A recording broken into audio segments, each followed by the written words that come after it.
రాష్ట్రంలో ఈరోజు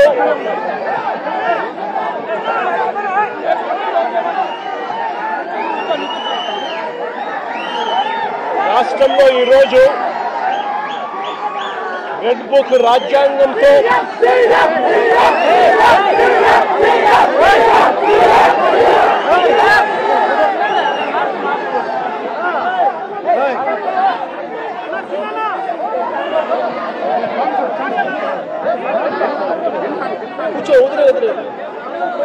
రాష్ట్రంలో ఈరోజు రెడ్ బుక్ రాజ్యాంగంతో ఏ రకంగా అదుపు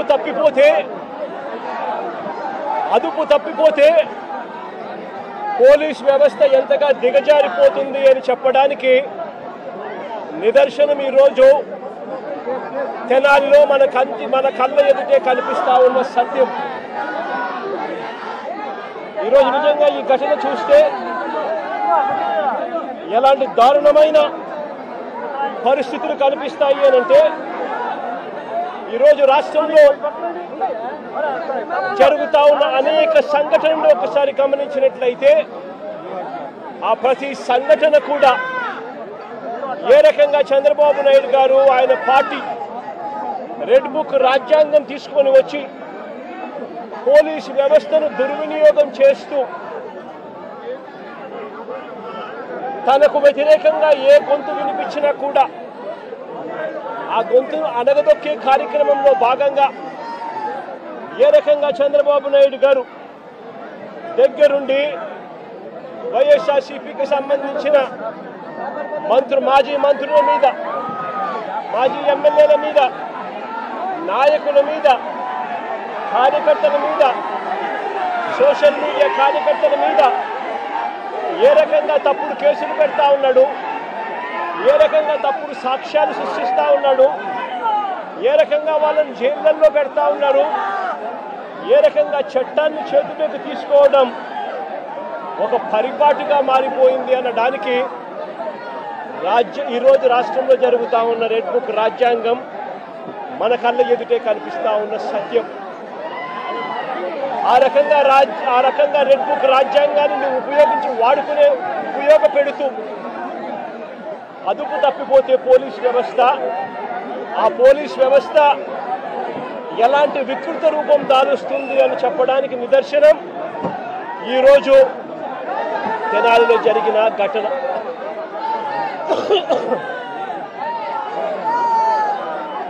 సరే, రాష్ట్రంలో ఇంత భయానక పరిస్థితుల మధ్య తెనాలిలో అసలు ఏం జరిగింది, తెనాలి ఘటన ఎందుకింత అన్యాయమైన ఘటన అని చెప్పి ఒకసారి లోతుల్లోకి అందరం కలిసికట్టుగా పోదాం.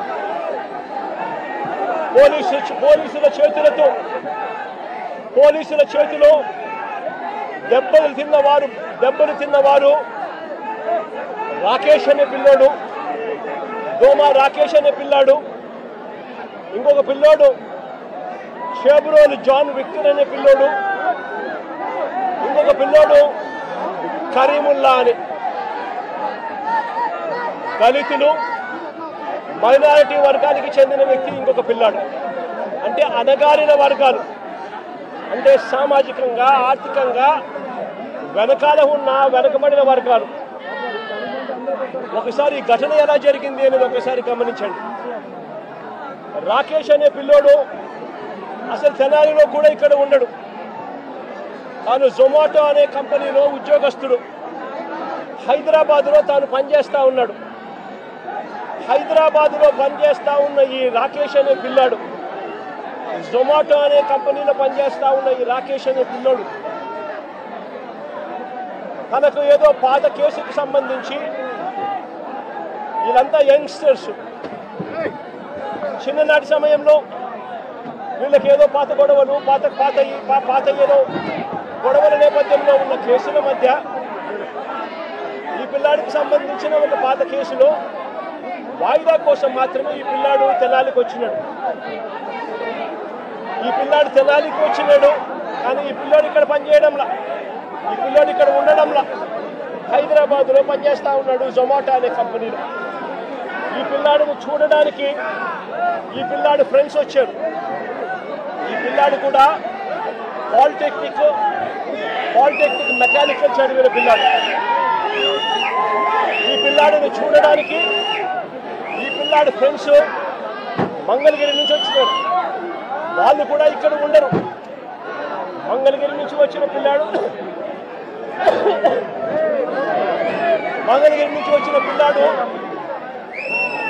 విక్టర్ అనే పిల్లాడు. ఈ విక్టర్ అనే పిల్లాడు జూనియర్ అడ్వకేట్. ఈ విక్టర్ అనే పిల్లాడు జూనియర్ అడ్వకేట్. ఈ జాన్ విక్టర్ అనే పిల్లాడు జూనియర్ అడ్వకేట్. ఈ పిల్లాడు బార్ కౌన్సిల్లో రిజిస్టర్ అయిన సర్టిఫికేట్. జూనియర్ అడ్వకేట్ గా ప్రాక్టీస్ చేస్తా ఉన్న ఈ పిల్లాడు చూడడానికి ఈ పిల్లాడు వచ్చాడు. ఈ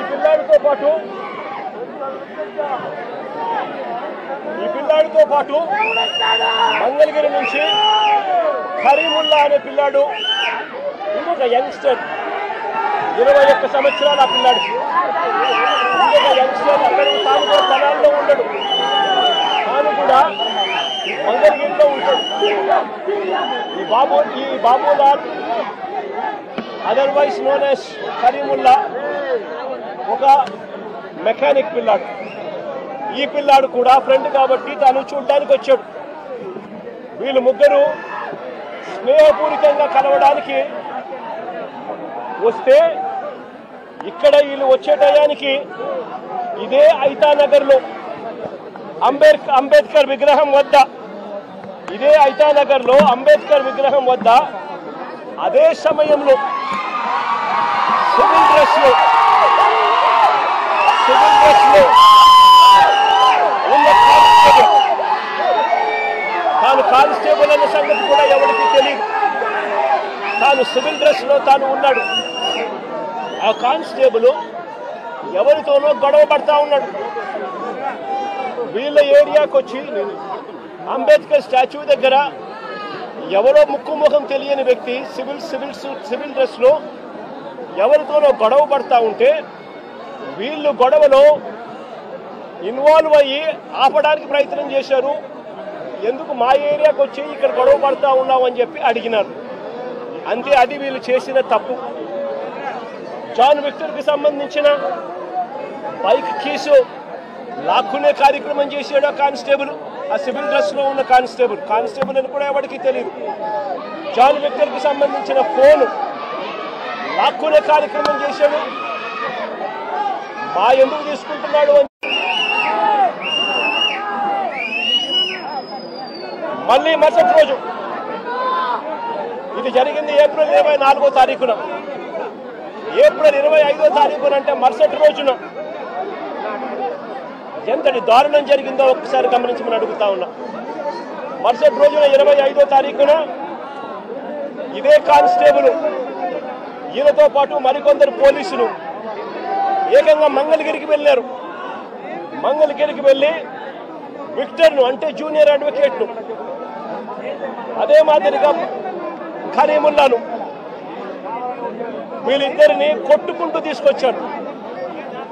వెహికల్లో కొట్టుకుంటూ తీసుకొచ్చి ఆ రోజు రాత్రి తెనాలి టూ టౌన్ పోలీస్ స్టేషన్లో రాత్రి అంతా కూడా వీళ్ళను కొట్టారు. అంటే 25వ తారీఖున రాత్రంతా కూడా వీళ్ళని కొట్టారు.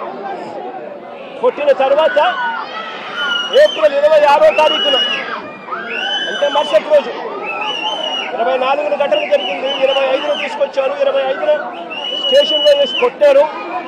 26వ తారీఖున స్టేషన్కు దగ్గరలోనే ఉన్న ఐతానగర్ రోడ్డు మీదకు తీసుకెళ్లి రోడ్డు మీద మళ్ళీ కొట్టారు. రోడ్డు మీద ఈ పిల్లల్ని మళ్ళీ తీసుకొని పోయి షేమింగ్ చేస్తూ అంటే వీళ్ళ పరువు ప్రతిష్టలతో ఆడుకుంటూ వీళ్ళను రోడ్డు మీదకి తీసుకొని వచ్చి కొట్టడం జరిగింది. ఇదే ఘటన తెనాలి టూ టౌన్ సిఐతో పాటు తెనాలి టూ టౌన్ సిఐతో పాటు పక్కనే ఉన్న మరో పోలీస్ స్టేషన్ సిఐ కూడా వీళ్ళను కొట్టిన వారిలో వీళ్ళిద్దరూ ఉన్నారు. దీనికి సంబంధించి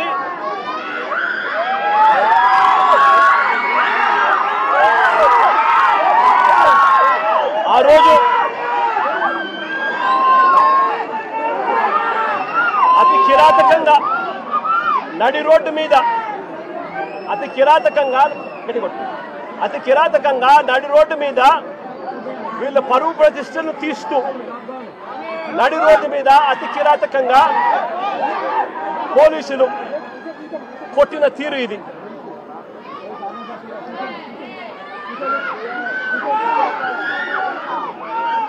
కాళ్ళకు తగిన బొబ్బలు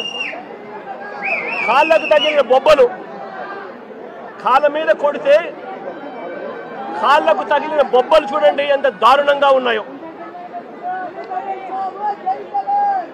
ఇది జరిగిన తర్వాత మళ్ళీ స్టేషన్కి తీసుకెళ్ళి మళ్ళీ 27వ తారీఖున అంటే మరుసటి రోజు మళ్ళీ ఐతానగర్ లింగారం సెంటర్లో అంటే ఇంకొక రోడ్డు సెంటర్లోకి మళ్ళీ 2వ రోడ్ సెంటర్లోకి మళ్ళీ తీసుకెళ్ళి పట్ట పగలే మళ్ళీ రోడ్డు మీద రెండోసారి కొట్టారు. రోడ్డు మీద మళ్ళీ రెండోసారి అతి కిరాతకంగా కొట్టారు. కొట్టడమే కాకుండా 3 రోజుల నుంచి వీళ్ళు స్టేషన్లోనే ఉంటారు, వీళ్ళ పోలీసులు అదుపులోనే ఉంటారు. 25వ తారీఖున తీసుకొచ్చారు, 26వ తారీఖున వాళ్ళ దగ్గరే పెట్టుకున్నారు, 26వ తారీఖున రోడ్డు మీద కొట్టారు, రాత్రంతా వాళ్ళ దగ్గరే పెట్టుకున్నారు, 27వ తారీఖున మళ్ళీ ఇంకో రోడ్డు దగ్గరికి తీసుకొచ్చారు. అంటే 3 రోజులు వాళ్ళ అధీనంలోనే ఉన్నప్పుడు వీళ్ళు నడు రోడ్డు మీదకి తీసుకొచ్చి విక్టర్ జోబీలో అంటే జూనియర్ అడ్వకేట్ జోబీలో ఒక కత్తి వీళ్ళే పెట్టి ఇద్దరు విఆర్ఓలను అక్కడికి పిలిచి మారణాయుధం విక్టర్ జోబీలో ఉన్నట్టుగా పంచనామా రాసుకున్నారు. నేను అడుగుతా ఉన్నా, 3 రోజులు మీరు స్టేషన్లో పెట్టుకున్నారు, 25, 26 మీ దగ్గరే పెట్టుకున్న వ్యక్తిని 27వ తారీఖున రోడ్డు మీదకి మళ్ళీ 2వ సెంటర్లోకి తీసుకొని వచ్చి అక్కడ విక్టర్ జోబీలో కత్తి ఉంది అని చెప్పి విఆర్ఓలను అక్కడికి పిలిపించి విక్టర్ జోబీలో నుంచి కత్తి తీయించి విక్టర్ దగ్గర మారణాయుధం ఉందని పంచనామా రాయించారు. మరుసటి రోజు అంటే అక్కడ కూడా కొట్టడం జరిగింది. ఆ తర్వాత మరుసటి రోజు అంటే ఏప్రిల్ 28వ తారీఖున కోర్టులో హాజరుపరిచారు. కోర్టులో వీళ్ళు హాజరుపరచడానికి మునుపు వీళ్ళు డాక్టర్ దగ్గరికి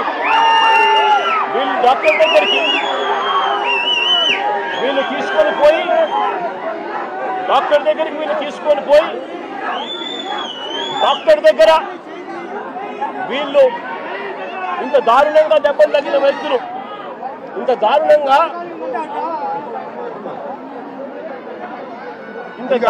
కొడితే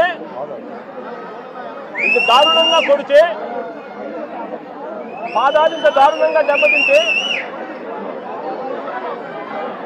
డాక్టర్ దగ్గర ఎలాంటి దెబ్బలు తగలలేదు అని చెప్పి డాక్టర్ దగ్గర వీళ్ళు సర్టిఫికెట్లు తీసుకొని వీళ్ళు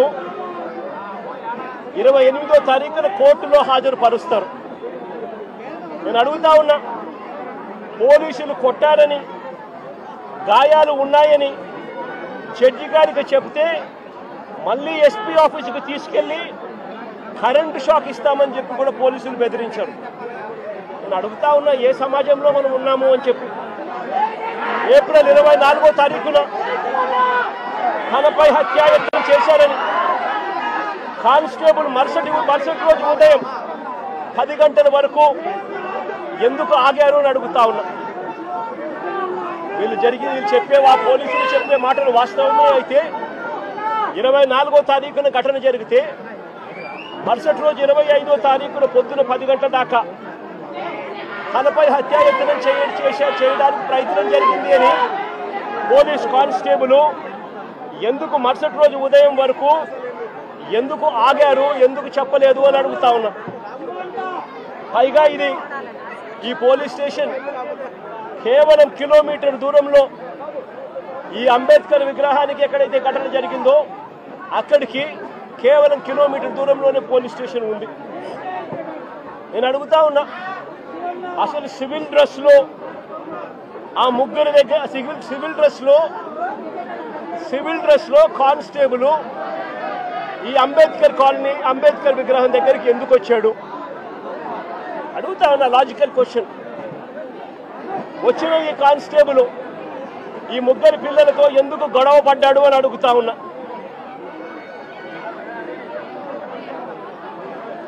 ఏప్రిల్ 25వ తారీఖున ఉదయం వీరిని అదుపులోకి తీసుకున్న పోలీసులు, ఏప్రిల్ 25వ తారీఖున మంగళగిరికి వెళ్లి వీళ్ళని అదుపులోకి తీసుకున్న పోలీసులు ఎందుకు 24 గంటల్లో కోర్టుకు హాజరుపరచలేదని అడుగుతా ఉన్నా. ఎవరినైనా అరెస్ట్ చేస్తే 24 గంటల్లో కోర్టు ముందర హాజరుపరచాలి అని చట్టం చెప్తా ఉన్నప్పుడు ఎందుకు 24 గంటల్లో హాజరుపరచలేదు అని చెప్పి ఇదే పోలీసులను గట్టిగా నిలదీస్తూ అడుగుతా ఉన్నా. ఇది చట్టాన్ని ఉల్లంఘించినట్టు కాదా అని అడుగుతా ఉన్నా. ఈ కేసు టూ టౌన్ పోలీసులు హ్యాండిల్ చేస్తా ఉన్నప్పుడు, ఈ కేసును టూ టౌన్ పోలీసులు హ్యాండిల్ చేస్తా ఉన్నప్పుడు పక్క స్టేషన్లో ఉన్న ఇంకో సిఐకి ఈ కేసుతో ఏం సంబంధము అని అడుగుతా ఉన్నా.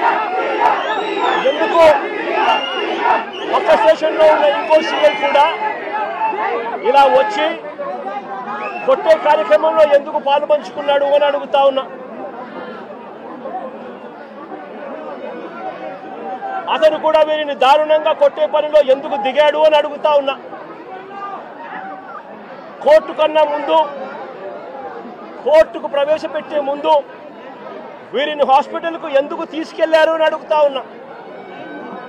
కోర్టుకు ప్రవేశపెట్టే ముందు వీరిని హాస్పిటల్కు ఎందుకు తీసుకొని పోవాల్సి వచ్చింది అని అడుగుతా ఉన్నా. కోర్టుకు పరిచే ముందు ప్రభుత్వ హాస్పిటల్కు ఈ ముగ్గురిని తీసుకెళ్లినప్పుడు తనను పోలీసులు కొట్టారని, గాయాలు కూడా ఉన్నాయని వీళ్ళు పదే ఆ గాయాలను చూపుతూ డాక్టర్లను అడిగితే అక్కడి డాక్టర్లు ఎందుకు నోట్ చెయ్యలేదు అని అడుగుతా ఉన్నా. ఇంతటి దారుణంగా కొట్టినప్పటికీ, ఇంతటి దారుణంగా గాయాలు కనిపిస్తా ఉన్నప్పటికీ ఎందుకు డాక్టర్లు దాన్ని నోట్ చేయలేదు అని అడుగుతా ఉన్నా. అంటే కేవలం మెడికో లీగల్ కేసు అవుతుంది అని, కేవలం మెడికో లీగల్ కేసు అవుతుంది అని, మెడికో లీగల్ కేసు కాకుండా పోలీసులు డాక్టర్ను కూడా ఈధర్ బెదిరించాలి లేదా డాక్టర్ కూడా ప్రలోభాలకు లోనయ్యన్నా ఉండాలి. ఏప్రిల్ 26వ తారీఖున నడి రోడ్డుపై ఈ ముగ్గురిని వీళ్ళు ఇలా కొడుతూ ఉంటే నెల రోజుల తర్వాత ఈ వీడియో బయటకు వచ్చింది. రికార్డు చేసింది కూడా పోలీసులే. ఈ వీడియో రికార్డు చేసింది కూడా పోలీసులే. పోలీసులకు జరుగుతా ఉన్న అన్యాయాల మధ్య పోలీసుల్లో కూడా కొంతమంది జరుగుతా ఉన్న అన్యాయాన్ని జీర్ణించుకునే పరిస్థితి లేక పోలీసులు కూడా, మంచివారైన పోలీసులు ఈ వీడియోను విడుదల చేయడం జరిగింది. నేను అడుగుతా ఉన్నా, ఇంత జరిగినా కూడా ఒకవైపున చట్టాన్ని ఉల్లంఘించింది పోలీసులే, ఒకవైపున చట్టాన్ని అపహాస్యం చేసింది పోలీసులే, మరోవైపున పోలీసులే వీరిని అబాసుపాలు చేస్తూ, వీరి కుటుంబ గౌరవాన్ని మంట కలుపుతూ ఒకవైపున చేయకూడని పనులన్నీ పోలీసులు చేసి ఆ తర్వాత వీరి మీద ముద్ర వేస్తా ఉన్నారు. వాళ్ళు చేసిన పనిని జస్టిఫై చేసుకునే దానికోసం ఈ పిల్లల మీద వీళ్ళు ముద్ర వేస్తా ఉన్నారు. సంఘ విద్రోహ శక్తులుగా, నేరస్తులుగా, గంజాయి బ్యాచ్గా, రౌడీలుగా వీళ్ళ మీద బురద వేసే కార్యక్రమం చేస్తూ ఉన్నారు. నేను అడుగుతా ఉన్నాను ఒకటే, ఆ పాత కేసులకు దీనికి ఈ ఘటనకు ఏం సంబంధమో అని అడుగుతా ఉన్నా. వీరి మీద ఏదైనా గతంలో ఏదైనా కేసులు ఉండొచ్చేమో నాకు తెలియదు, కానీ ఆ పాత కేసులకు ఈ ఘటనకు ఏం సంబంధమో అని అడుగుతా ఉన్నా. ఈ ఘటనలో జరిగింది ఏమిటి అని అడుగుతా ఉన్నా. ఈ జరిగిన ఘటన పాత కేసులకు ఏం సంబంధం అని అడుగుతా ఉన్నా. ఈ ఘటనలో ఏకంగా దౌర్జన్యంగా వాళ్ళ ఇళ్ళకు తీసుకొని పోయి, వాళ్ళ ఇళ్లలో నుంచి వాళ్ళని లాక్కొని వచ్చి, వాళ్ళని దారుణంగా కొట్టి, రోడ్డు మీద కూడా కొట్టి షేమింగ్ చేసి వాళ్ళని ఇంత దారుణంగా చేస్తూ ఉన్నారు. నేను అడుగుతా ఉన్నాను ఒకటి, ఇలా వక్రీకరించి వ్యక్తిత్వ హరణం చేస్తూ తప్పును ఒప్పుగా చూపించే ప్రయత్నం చేస్తా ఉన్నా ఇదే పోలీసులను అడుగుతా ఉన్నా, ఇక్కడే ఉన్న పోలీసులను అడుగుతా ఉన్నా. విక్టరు ఒక న్యాయవాది, జూనియర్ అడ్వకేట్ కాదా అని అడుగుతా ఉన్నా.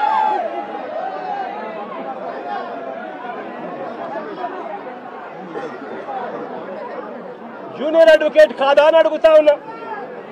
ఈ విక్టర్ అనే పిల్లాడు జూనియర్ అడ్వకేట్ కాదా అని అడుగుతా ఉన్నా. ఈ పాప విక్టర్ చెల్లెలు, రాకేష్ చెల్లెలు, ఈ పాప ఇంజనీర్.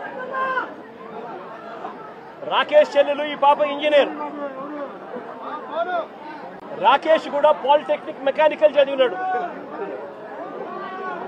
అంటే వీళ్ళ కుటుంబాలు చదువుకున్న కుటుంబాల్లో నుంచి వచ్చిన వాళ్ళు మరి ఇలాంటి వాళ్ళ పరువును తీస్తూ నడి రోడ్డు మీద వాళ్ళను కొట్టడం అన్నది, వాళ్ళను పబ్లిక్ షేమింగ్ చేయడం అన్నది ధర్మమేనా అని అడుగుతా ఉన్నా. నిజంగానే పోలీసులు చెప్తారన్నట్టుగానే వీళ్ళు ఇంతటి దారుణమైన బ్యాక్గ్రౌండే కనుక వీళ్ళకు ఉండింటే, పోలీసులు చెప్తా ఉన్న మాటలు వాస్తవమే అయి ఉండింటే, నేను ఒక క్వశ్చన్ సూటుగా అడుగుతా ఉన్నా. అసలు మంగళగిరి తెనాలి వారు కూడా కాదు ఇక్కడ, వీళ్ళు మంగళగిరి వారిని తెనాలికి తీసుకువచ్చి ఇక్కడ కొట్టారు అని అంటే దాని అర్థం ఏమిటి?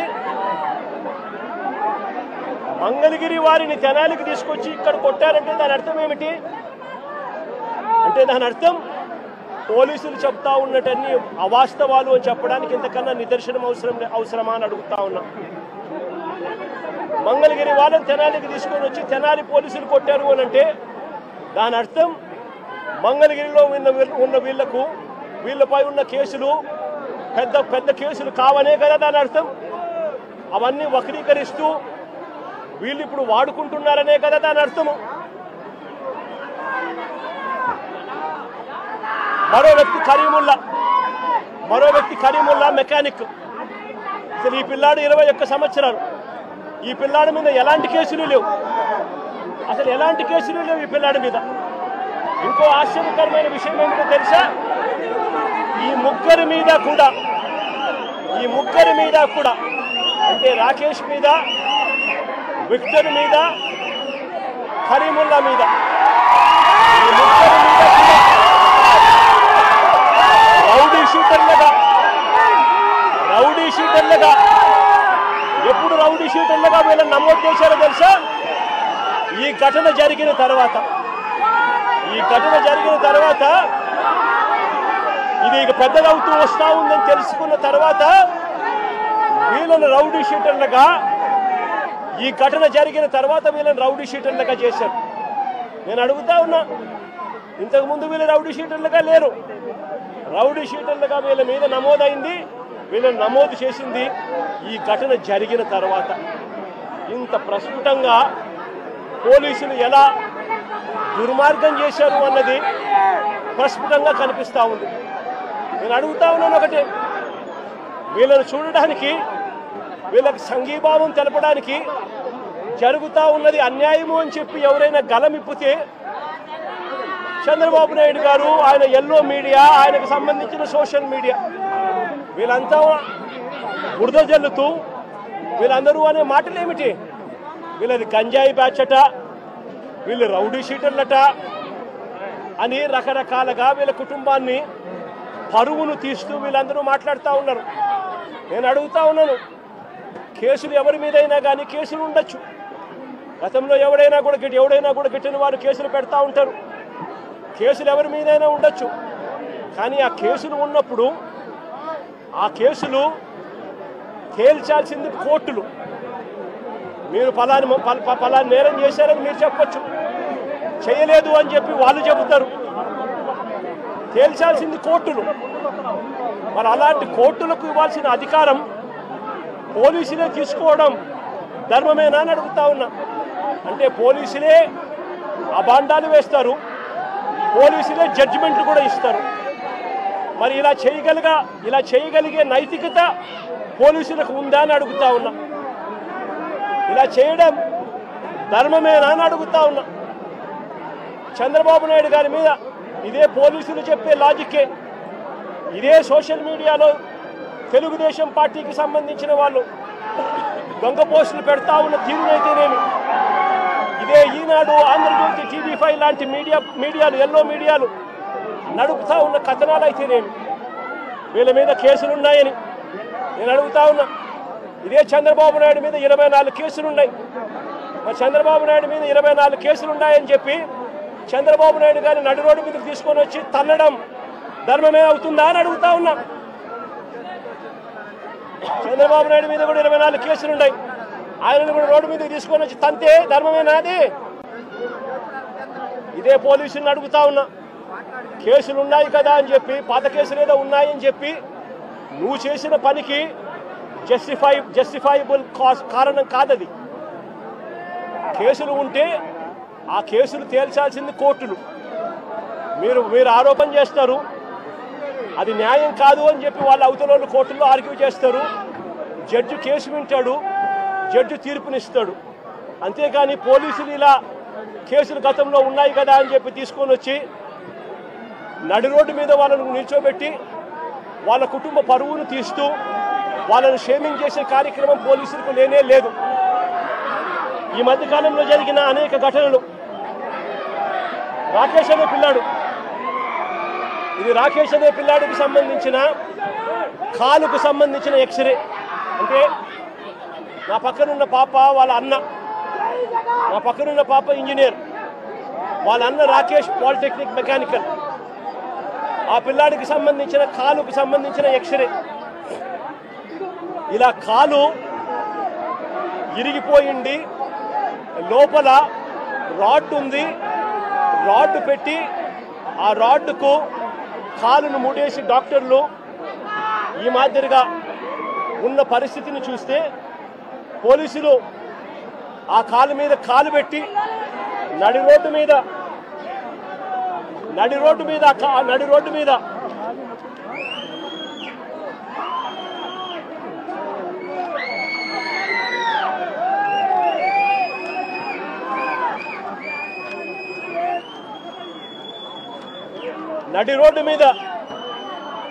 ఆ పోలీస్ కాలు తొక్కుతూ ఆ రాకేష్ అనే పిల్లోడిని ఇలా కొట్టడం, అది కూడా నడి రోడ్డు మీద షేమింగ్ చేస్తూ చేయడం ధర్మమేనా అని అడుగుతా ఉన్నా. హరి అనే వ్యక్తి,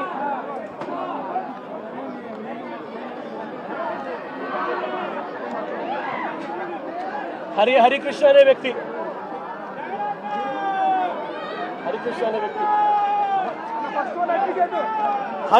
వ్యక్తి ఈ వ్యక్తి మీద ఈ మధ్య కాలంలోనే దాచేపల్లిలో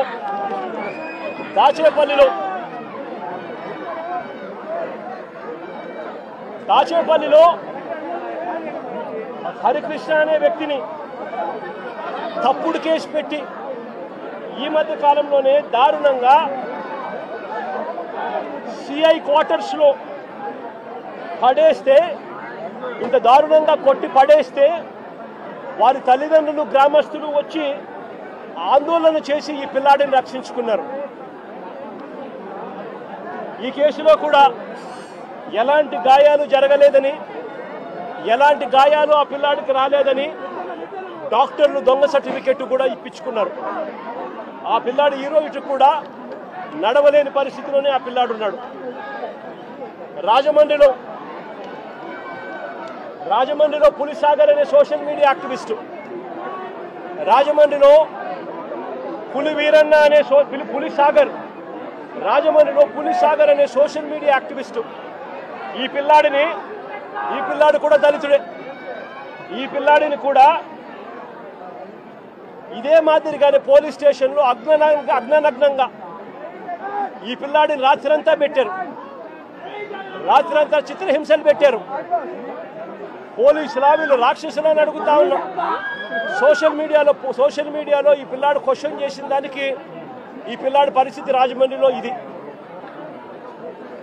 ఆడపిల్లలను కూడా చూడకుండా సుధారాణి అనే వైఎస్ఆర్సీపీకి సంబంధించిన యాక్టివిస్టు, కృష్ణవేణి అని వైఎస్ఆర్సీపీకి సంబంధించిన ఇంకొక మహిళా యాక్టివిస్టు, వీళ్ళిద్దరూ కూడా ఆడపిల్లలను కూడా చూడకుండా నెలలు రకరకాల పోలీస్ స్టేషన్లు వీళ్ళని తిప్పారు. రకరకాల పోలీస్ స్టేషన్లలో వీళ్ళ మీద కేసులు నమోదు చేస్తూ వీళ్ళను తిప్పుకుంటూ వచ్చారు. నేను అడుగుతా ఉన్నా, డెమోక్రసీలో మనం ఉన్నామా లేదా అన్నది ప్రజలందరూ కూడా ఆలోచన చేయాలని అడుగుతా ఉన్నా. నేను అందరినీ కూడా రాష్ట్ర వ్యాప్తంగా కూడా ఇలాంటి ఘటనలు జరుగుతూ ఉన్నాయి. పోలీసులు తెలుగుదేశం పార్టీకి సంబంధించిన రెడ్ బుక్ రాజ్యాంగాన్ని అమలు చేయడంలో నిమగ్నమై ఉన్నారు. మొట్టమొదటిసారిగా రాష్ట్రంలో ఈరోజు చూస్తూ ఉన్నాం. తెలుగుదేశం పార్టీ సాక్షాత్తు సిఐల్ని, సాక్షాత్తు డిఎస్పీల్ని, సాక్షాత్తు ఎస్ఐల్ని ఉపయోగించుకుంటూ పోలీసులను కలెక్షన్ ఏజెంట్లుగా వాడుకుంటా ఉన్నారు. ఎమ్మెల్యేలు వ్యాపారం చేస్తారు. మద్యం దగ్గర నుంచి, ఇసుక దగ్గర నుంచి, మట్టి దగ్గర నుంచి, నియోజకవర్గంలో జరుగుతూ ఉన్న ప్యాకాట క్లబ్బుల నుంచి అన్నింటిలోనూ కూడా ఎమ్మెల్యేలు దగ్గరుండి నడిపిస్తారు. పోలీసులు దగ్గరుండి వాళ్ళకు ప్రొటెక్షన్ ఇస్తారు. దగ్గరుండి పోలీసులు వాళ్ళ దగ్గర నుంచి మామూలు వసూలు చేస్తూ ఉన్నారు. మామూలు వసూలు చేసి పోలీసులు ఇంత, ఎమ్మెల్యేలు ఇంత, చంద్రబాబుకి ఇంత, లోకేష్కి ఇంత అని చెప్పి పంపకాలు జరుగుతూ ఉన్నాయి. రాష్ట్ర వ్యాప్తంగా ప్రతి నియోజకవర్గంలో ఇదే జరుగుతూ ఉన్నాయి. ప్రతి గ్రామంలోనూ బెల్ట్ షాపులు కనిపిస్తూ ఉన్నాయి. ప్రతి మందు షాప్ పక్కన పర్మిట్ రూములు లేకుండా ఇల్లీగల్ పర్మిట్ రూములు కనిపిస్తూ ఉన్నాయి. ప్రతి పర్మిట్ రూమ్కు డబ్బులు తీసుకుంటా ఉన్నారు. ప్రతి బెల్ట్ షాప్కు పోలీసులు డబ్బులు తీసుకుంటా ఉన్నారు. ఎమ్మెల్యేలకు డబ్బులు ఇస్తున్నారు. చంద్రబాబు నాయుడు గారికి ఇంత, లోకేష్కి ఇంత కలెక్షన్లు జరుగుతూ ఉన్నాయి. ఇసుక, ప్యాకాట, మట్టి, సిలికా, క్వాడ్స్, లాటరైటు ఏది వదలకోకుండా నియోజకవర్గంలో ప్రతిదీ కూడా వసూళ్లు కార్యక్రమం జరుగుతూ ఉన్నాయి. నేను అడుగుతా ఉన్నా, అసలు రాష్ట్రంలో ఇలాంటి పాలన జరిగేటప్పుడు పోలీసులను ఉపయోగించి యూనిఫామ్ తొడిగి వాళ్ళను దొంగల ముఠాలో భాగస్థులుగా చేసి వాళ్ళను వాడుకొని రెడ్ బుక్ రాజ్యాంగం నడుపుతా ఉన్న ఈ రాష్ట్రంలో లా అండ్ ఆర్డర్ అనేది ఉందా అని చెప్పి నేను గట్టిగా ప్రశ్నిస్తూ అడుగుతా ఉన్నా. నేను ఒకటే చెప్తా ఉన్నా, ఈరోజు ఈ పిల్లలకు జరిగిన అన్యాయం ఏదైతే ఉందో, నేను ఈ పిల్లల్ని వెనకేసుకొని రావడం లేదు. పిల్లలు అన్నాక వీళ్ళు వయసులో ఉన్నప్పుడు ఏదేదో కేసులు పడిండొచ్చు, గొడవలు జరిగిండొచ్చు, కేసులు పడిండొచ్చు, కేసులు ఉండిండొచ్చు. ఆ కేసుల్లో ఎవరిది న్యాయము, ఎవరిది ధర్మము అని చెప్పి నాకు తెలియదు. నేను దాన్ని వెనకేసుకొని రావడం లేదు. కానీ ఒక పద్ధతి అనేది ఒకటి ఉంది అనేది మాత్రం ఖచ్చితంగా చెప్తా ఉన్నా. ఆరోపణలు చేసే వ్యక్తులే జడ్జిల కింద మారిపోకూడదు అని మాత్రం గట్టిగా చెప్తా ఉన్నా. ఆరోపణలు చేయడం మీద ఆరోపణలు మీరు చేసినప్పుడు జడ్జిలుగా ఉన్న కోర్టులు ఇరువైపులా వాదనలు విన్న తర్వాత ఎవరిది అన్యాయము, ఎవరిది న్యాయము అని చెప్పి వాళ్ళు కోర్టుల్లో తీర్పులు ఇస్తారు. ఆ తీర్పు ఇచ్చేదాకా కేసులున్న ప్రతి ఒక్కరూ ముద్దాయి అయిపోడు అన్నది మాత్రం ఖచ్చితంగా గట్టిగా చెప్తా ఉన్నా. అలా కేసులు గతంలో ఉన్నాయి అని చెప్పి ఒక కారణం చూపించి నడి రోడ్డు మీద తీసుకొని వచ్చి నడి రోడ్డు మీద వాళ్ళ కుటుంబాన్ని, వాళ్ళ పరువు ప్రతిష్టలను, వాళ్ళందరినీ కూడా పరువు ప్రతిష్టలను మట్టి కలుపుతూ నడి రోడ్డు మీద వాళ్ళని కొట్టే అధికారం పోలీసులకు ఎవరిచ్చారు అని మాత్రం గట్టిగా ప్రశ్నిస్తూ అడుగుతా ఉన్నా. ఇప్పుడు ఈ పాప పెళ్లి కావాల్సిన పాప, ఈ పాప ఇంజనీర్, ఇదే కుటుంబంలో ఉంది. వీళ్ళ కుటుంబానికి సంబంధించిన పరువు ఎవరు తీసుకొని ఇస్తారు అని చెప్పి నేను అడుగుతా ఉన్నా. ఈ రకంగా వీళ్ళ కుటుంబాలతో ఆడుకోవడం ధర్మమేనా అని మాత్రం ఖచ్చితంగా అడుగుతా ఉన్నా. రాకేష్ చెల్లెలు engineer, Victor junior advocate, Victor చెల్లెలు కూడా ఇంజనీర్, విక్టర్ వాళ్ళ నాన్న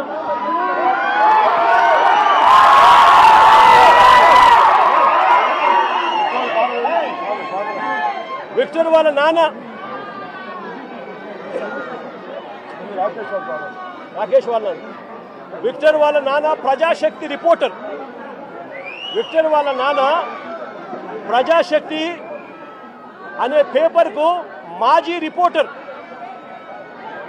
అంటే ఒక మాజీ రిపోర్టర్ కొడుకు పరిస్థితి ఇది, ఒక మాజీ రిపోర్టర్ కొడుకు పరిస్థితి ఇది. రాకేష్ అనే పిల్లోడు అసలు ఇక్కడ లేడు, హైదరాబాద్లో ఉద్యోగం చేసుకుంటా ఉన్నాడు, జొమాటో అనే కంపెనీలో ఉద్యోగం చేసుకుంటా ఉన్నాడు. ఆ పిల్లాడు ఇక్కడికి వచ్చినప్పుడు జరిగిన ఘటనలో ఆ పిల్లాడిని బ్రాండింగ్ చేసి ఆ పిల్లాడి కుటుంబాన్ని పరువును కూడా తీస్తా ఉన్నారు. ధర్మమేనా అన్నది ప్రతి ఒక్కరూ కూడా ఆలోచన చేయమని కోరుతా ఉన్నారు. లా అండ్ ఆర్డర్ పూర్తిగా కుప్పకూలిన పరిస్థితుల మధ్య చంద్రబాబు నాయుడు గారి ప్రభుత్వంలో ప్రతి వ్యవస్థ నీరుగారిన పరిస్థితుల మధ్య స్కూళ్లు దిగజారిపోయాయి. పిల్లలకు ఇవ్వాల్సిన ఫీజు రీయింబర్స్మెంట్ బకాయిలు ఇవ్వడం లేదు.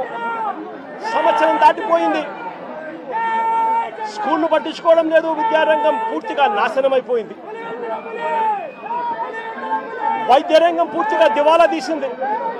నెట్వర్క్ హాస్పిటల్కు నెలకు 300 కోట్ల రూపాయలు ఖర్చు అవుతుంది. 12 నెలలు అయిపోయింది. 12 నెలలు ఇంటూ 300 3,600 కోట్ల రూపాయలు పైచిలకు వాళ్ళకి బకాయిలు ఉన్నారు. ఏ పేదవాడు నెట్వర్క్ హాస్పిటల్లో ఆరోగ్యశ్రీ సేవలు ఉచితంగా అందుకునే పరిస్థితిలో లేడు. మరోవైపు వ్యవసాయం దిగజారిపోయింది. ఏ పంటకు గిట్టుబాటు ధరలు రాని పరిస్థితి. రైతులకు పెట్టుబడి సహాయం లేదు, రైతులకు ఉచిత పంటల బీమా లేదు. ఈ క్రాప్ నాశనం అయిపోయింది. ఆర్బీకేలు నిర్వీర్యం అయిపోయినాయి. సమయానికే ఇవ్వాల్సిన ఇన్పుట్ సబ్సిడీలు రాని పరిస్థితి. ఇంత దారుణంగా రైతు పరిస్థితి ఉన్నారు. మరోవైపున లా అండ్ ఆర్డర్ పూర్తిగా గాలికి ఎగిరిపోయిన పరిస్థితులు.